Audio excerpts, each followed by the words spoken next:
Hello, everybody. Welcome to Average Guy Opinions. I am your average guy, John Corelli.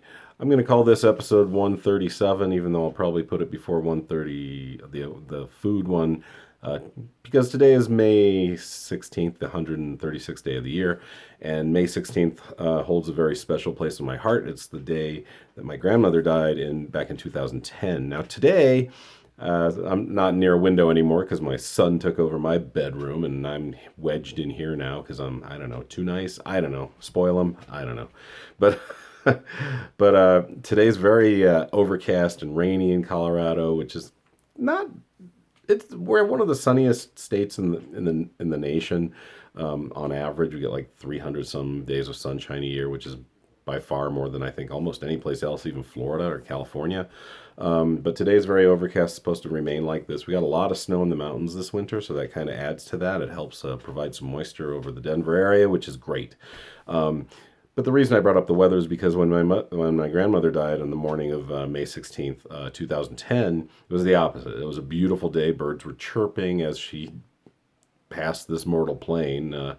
I'd give you a little, and I may have mentioned her before in this context as part of a video, but I scrolled through all 135 of my videos and had nothing specific on this wonderful woman.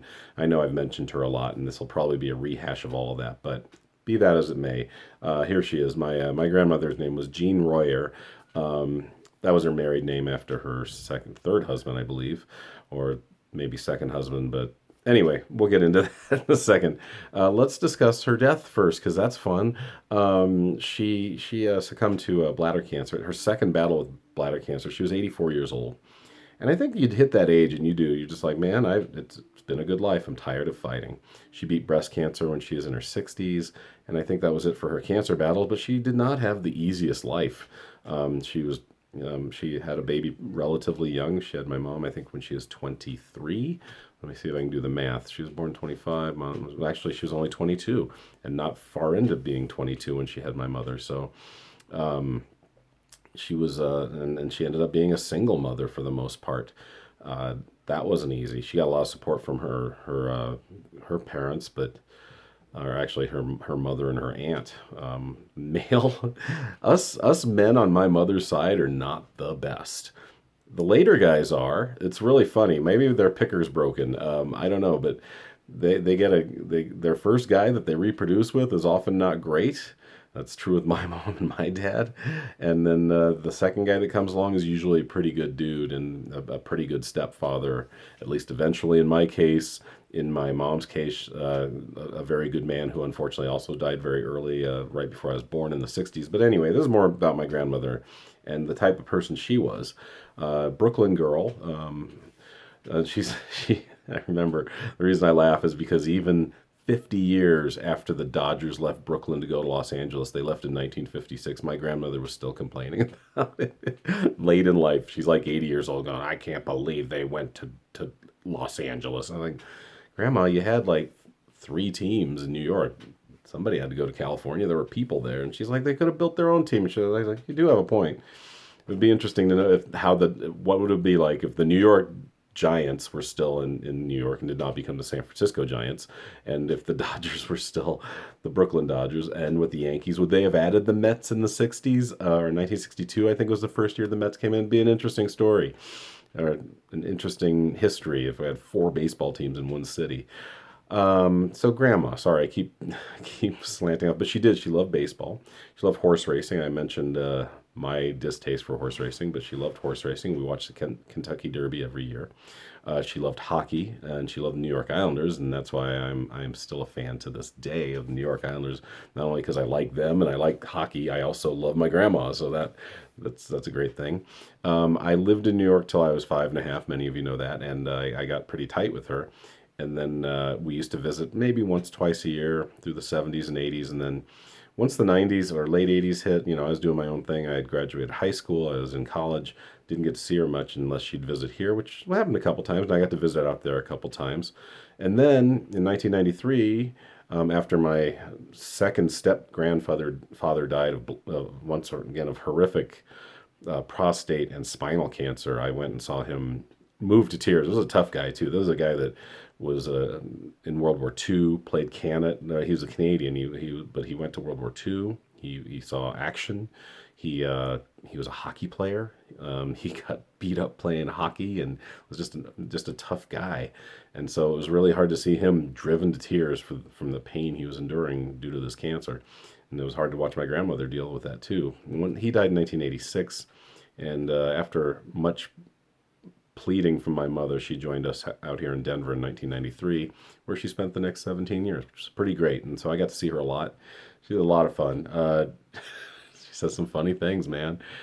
She loved me. I was the first grandchild, so she really loved me. And the only other grandchild she had was my half brother Sean, and she saw him as kind of spoiled. And maybe he was because he was the baby. Maybe he wasn't. I don't know. But that's how she kind of saw him. She's like, he's a little spoiled, isn't he? I was like, I just agree with her. Yeah, of course he is. but uh, but I think she was funny. I remember when we were moving her out.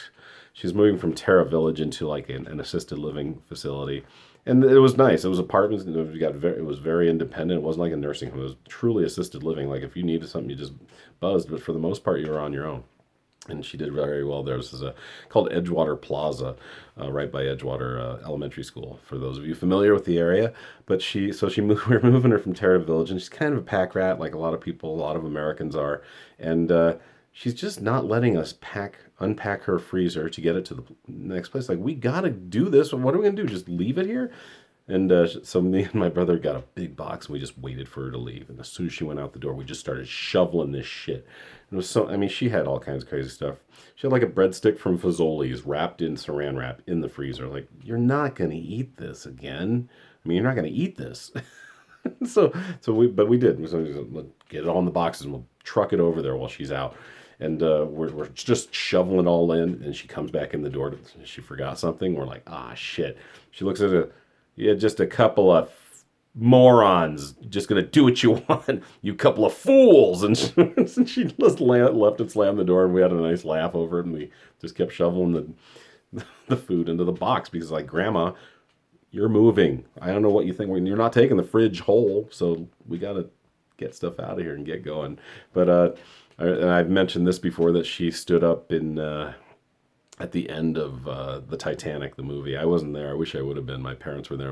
I think my brother was there. And she stood up right as the credits started and go, "That's the worst movie I've ever seen in my life." Nice and loud for everyone to hear. I was like, that's awesome. She's just kind of a tough old bird, man. She went through some stuff. And, I know I started talking about her death, but I will probably end talking about her death. A couple more things about her that I remember fondly. She loved dogs and cats. She loved animals, and I think that's where I got my love for animals through her and my mother, both dogs and cats.